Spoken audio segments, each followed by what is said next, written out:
Bonjour mes passionnés.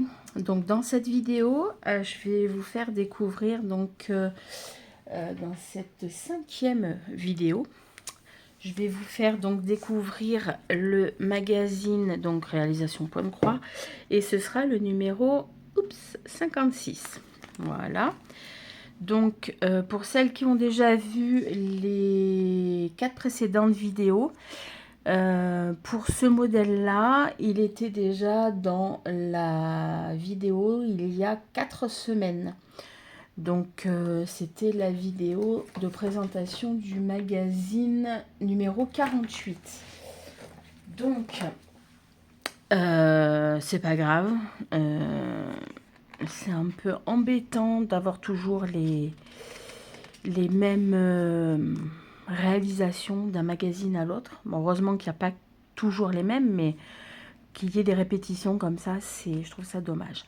Donc quoi qu'il en soit, dans ce magazine, vous aurez 9 réalisations détaillées en pas à pas, comme pour les autres magazines, de tout niveau.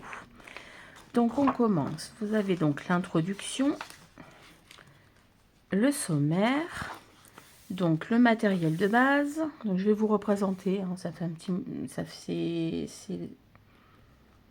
je ne l'ai pas fait depuis 3 vidéos, donc je vais vous représenter le matériel de base, donc que ce soit la toile, les tissus, avec la toile Aïda, les toiles étamine et les toiles à canevas, les fils, donc le coton à 6 brins mouliné, celui qu'on utilise le plus souvent en point de croix, le coton perlé, le coton mat et le fil fleur. Ensuite, on vous présente les aiguilles, le surfilage de la toile, les ciseaux que vous pouvez utiliser,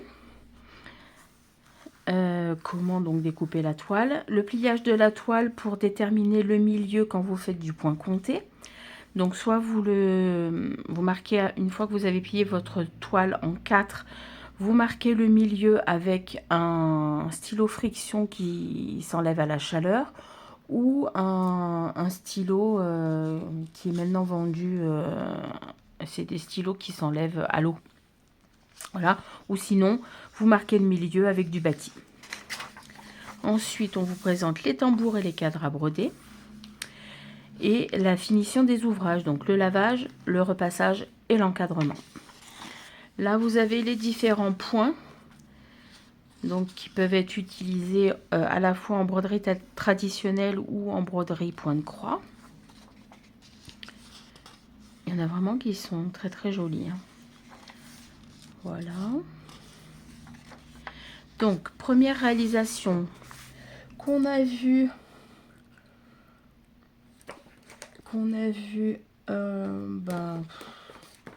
dans un des magazines précédents, c'était dans le magazine numéro 48. Donc la deuxième vidéo de cette série réalisation point de croix. Donc voilà, les fournitures, le pas à pas pour fabriquer le coussin. Voilà. Après, un biscornu fleuri. Donc fourniture, le pas à pas pour fabriquer le biscornu. Ensuite, une enveloppe brodée. C'est original ça. Après, je ne sais pas si ça passerait à la poste. Bon, je pense que ça doit être plus une enveloppe que vous offrez. Donc, toujours pareil, les fournitures et le pas à pas pour fabriquer l'enveloppe. Je vous disais le panier d'été qu'on a déjà vu donc dans le magazine numéro 48 et qu'on a revu dans un autre... Enfin, ça fait déjà au moins 3 fois qu'on le voit celui-là. Donc, voilà. Donc, pareil, les fournitures et comment fabriquer le panier. L'album photo, pareil, qu'on a eu dans le magazine. Je sais même plus lequel d'ailleurs. Bref, il était dans une des précédentes vidéos. Donc, voilà. Encore une redite. Ça fait déjà la 3e. Donc, les fournitures et le pas à pas. C'est un peu agaçant quand même. Hein. Le sac marin, les fournitures et le pas à pas pour le fabriquer. Voilà. La gigoteuse pour bébé. Oh, très mignonne avec les tournesols, j'adore. Les fournitures et le pas à pas pour fabriquer la gigoteuse. Et si vous n'avez pas envie de vous casser la tête, vous l'achetez directement une gigoteuse avec comment dire, un devant sans rien dessus. Et vous brodez votre motif avec de la toile Aïda tire-fil par exemple. Une horloge à fleurs, très jolie, j'aime beaucoup, avec les fournitures et le pas à pas, donc pour fabriquer l'horloge. Un petit sac au coquelicot avec les fournitures et le pas à pas pour fabriquer le petit sac, avec donc la broderie que vous aurez faite.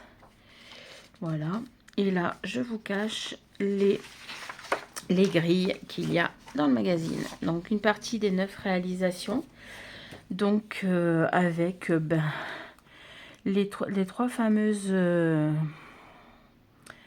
réalisations qu'il y avait dans les précédents magazines que je vous ai présentés. Donc dans les 4 premiers.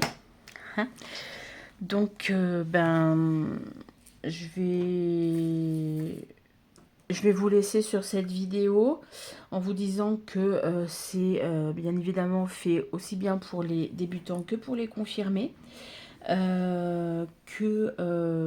vous êtes amateur de broderie, ce genre de magazine, c'est incontournable pour nous. Et n'hésitez pas à vous procurer ce type de magazine parce que il regorge de merveilles à faire pour soi ou à offrir. Donc vous n'êtes pas obligé de tous les acheter parce que si vous les achetez tous, vous risquez de vous retrouver avec des doublons de grille et en général c'est pas trop ce qu'on veut. Voilà, donc moi de mon côté je vais vous souhaiter une bonne journée, plein de bonnes petites croix et n'hésitez pas à liker et à laisser un petit commentaire. Décidément je bafouille aujourd'hui. Donc à laisser un petit commentaire pour me dire ce que vous avez pensé de la présentation, des réalisations que je vous ai présentées. Voilà. Donc je vous fais plein de gros bisous. Je vous dis à la prochaine, à la semaine prochaine. Bye bye.